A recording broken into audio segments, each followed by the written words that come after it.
Salam! Bugün inanılmaz dərəcədə vacib bir mövzuya toxunuruq. İnformasiya təhlükəsizliyi. Bir anlıq düşünün. Bütün şəxsi yazışmalarınız, bank hesablarınız, fotolarınız, yəni bütün dəyərli məlumatlarınız möhtəşəm bir rəqəmsal qalanın içindədir. Bəs bu qalanı, yəni öz rəqəmsal dünyanızı necə qoruyursunuz? Gəlin bu məsələnin dərinliklərinə enək. Bax, bu sual ilk baxışdan çox sadə səslənir, elə deyilmi? Amma əslində rəqəmsal həyatımızın bütün təhlükəsizliyi məhz bu sualın cavabında gizlənir. Bugün biz sizinlə birlikdə bu qalanın divarlarını necə daha da möhkəm edə biləcəyimizi, qapılarını kimə və hansı şərtlərlə açmalı olduğumuzu və içəridəki xəzinəni, yəni bizim üçün əziz olan məlumatları necə qoruyacağımızı öyrənəcəyik. Yaxşı, yol xəritəmiz belədir. Əvvəlcə təhlükəsizliyin 3 təməl prinsipindən danışacağıq, sonra qalamıza edilən hücumları, yəni rəqəmsal təhlükələri araşdıracağıq, ardınca müdafiə üsullarını, ən unikal açarları və sonda bu kiber müharibənin arxasındakı fərqli simaları tanıyacağıq. Hazırsınızsa, başlayaq. Hər möhkəm bir qalanın necə ki təməl sütunları olur, informasiya təhlükəsizliyinin də eyni ilə belə prinsipləri var. Nəyi qoruduğumuzu tam anlamadan onu necə qoruyacağımızı bilə bilmərik. Bu üç prinsip bizim o rəqəmsal xəzinəmizin əsl dəyərini müəyyən edir. Deməli, birinci sütunumuz məxfilikdir. Bu çox sadə bir anlama gəlir. Məlumatı yalnız görməli olan şəxslər görə bilər. Məsələn, sizin bank hesabınızdakı məlumatları kim görməlidir? Təbii ki, siz və bank. Kənar bir şəxs əsla. Əgər məxfilik pozularsa, bu sanki qalanızın ən gizli sirlərinin düşmənin əlinə keçməsi deməkdir. İkinci sütun isə tamlıqdır. Yəni, məlumatın etibarlı və dəyişdirilməz qalması. Təsəvvür edin ki, dostunuza 10 manat pul köçürürsünüz, amma kimsə araya girib bu məlumatı dəyişir və məbləği 10.000 manat edir. Bax, bu tamlığın pozulmasıdır. Məlumatın dəqiq, orijinal, olduğu kimi qalması həyati əhəmiyyət daşıyır. Və nəhayət, üçüncü sütunumuz, əlçatanlıq. Düşünün, dünyanın ən yaxşı qorunan məlumatına sahibsiniz, amma ehtiyacınız olan anda ona çata bilmirsiniz. Bunun nə mənası var ki? Heç bir. E-poçtunuza girmək istəyəndə sistemin işləməsi, onlayn bilet almaq istəyəndə saytın açıq olması, bax budur əlçatanlıq. Qalanızın qapıları sizə hər zaman açıq olmalıdır. Bax bu üç prinsip, məxfilik, tamlıq və əlçatanlıq birlikdə təhlükəsizlik üçlüyü adlanır. İngiliscə qısaltması isə daha məşhurdur, CIA triad. Bütün informasiya təhlükəsizliyi strategiyaları bax bu üç sütunu tarazlıqda saxlamaq üzərində qurulub. Biri zəiflədisə, bilin ki, bütün qala təhlükə altındadır. Yaxşı, qalanın təməllərini başa düşdük. İndi isə gəlin divarları uçurmağa çalışan, xəzinəmizi ələ keçirmək istəyən o qüvvələri, yəni rəqəmsal təhlükələri tanıyaq. Unutmayın, düşməni tanımadan ona qarşı effektiv mübarizə aparmaq mümkün deyil. Rəqəmsal dünyada təhlükələr demək olar ki, sonsuzdur. Amma biz bu dəfə ən çox rast gəlinən həm adi istifadəçilərin, həm də böyük şirkətlərin başını ağrıdan 4 əsas hücum növünə fokuslanacağıq. Bunları tanımaq, özümüzü qorumaq üçün atacağımız ilk və ən vacib addımdır. Deməli, bu rəqəmsal dünyanın 4 böyük bəlası. Birincisi phishing. Bu, sanki balıq tutmaq kimidir, sadəcə yem saxtadır və tələyə düşən sizsiniz. Məqsəd parollarınızı oğurlamaqdır. İkincisi, güc tətbiqi hücumları. Təsəvvür edin, kimsə qapınızın kilidini milyonlarla fərqli açarla yoxlayır, ta ki biri uyğun gələnə qədər. Üçüncüsü, zərərverici proqramları, yəni viruslar. Bu, qalanızın içinə gizlicə bir casus yeritmək və bütün məlumatlarınızı oğurlamaq kimidir. Və nəhayət, bəlkə də ən hiyləgərayə sosial mühəndislik. Burada texnologiyaya yox, birbaşa insana hücum edilir. Sizi psixoloji olaraq elə manipulyasiya edirlər ki, qalanın qapılarını öz əlinizlə açırsınız.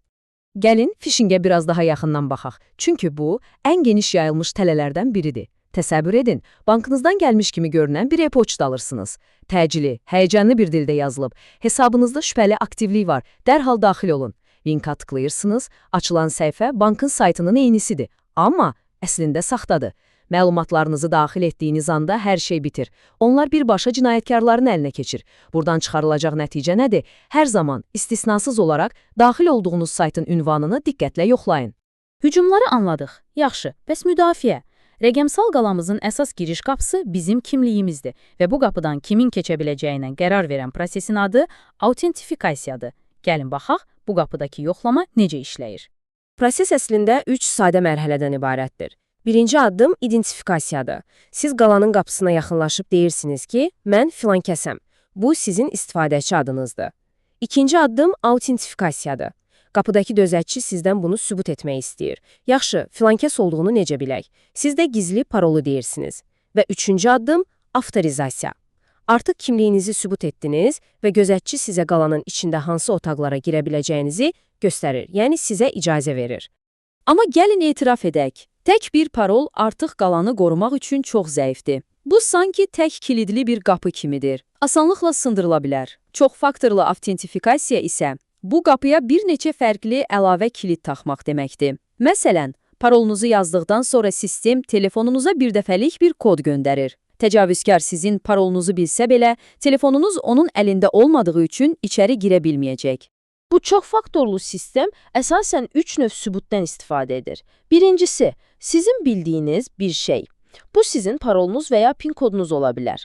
İkincisi, sizin sahib olduğunuz bir şey. Telefonunuz, bank kartınız və ya xüsusi bir təhlükəsizlik açarı kimi. Üçüncüsü isə sizin olduğunuz bir şey. Yəni sizin təkrar olunmaz fiziki xüsusiyyətləriniz. Məsələn, bankomatdan pul çıxaranda həm kartınıza, sahib olduğunuz, həm də PIN kodunuza bildiyinizə ehtiyac var. Bax bu, gündəlik həyatımızdakı 2 faktorlu autentifikasiyaya klassik bir nümunədir. Və bu bizi autentifikasiyanın ən şəxsi, bəlkə də ən etibarlı formasına gətirib çıxarır. Biometriya. Burada açar kənarda deyil. Açar siz özünüzsünüz. Bu elə bir açardır ki, onu nə oğurlamaq, nə də unutmaq mümkündür. Həqiqətən də insan bədəni nə qədər unikaldır, elə deyilmi? Barmaq izlərimiz, gözümüzün quzeyli qışası, səsimizin tembri, üzümüzün cizgiləri. Bunların hər biri təkrarsızdır və kimliyimizi təsdiqləmək üçün istifadə edilə bilər. Telefonlarımızı barmaq izi ilə açmaq artıq hamımız üçün adi bir şeyə çevrilib. Amma əlbəttə bu texnologiyanın da özünə məxsus çətinlikləri var.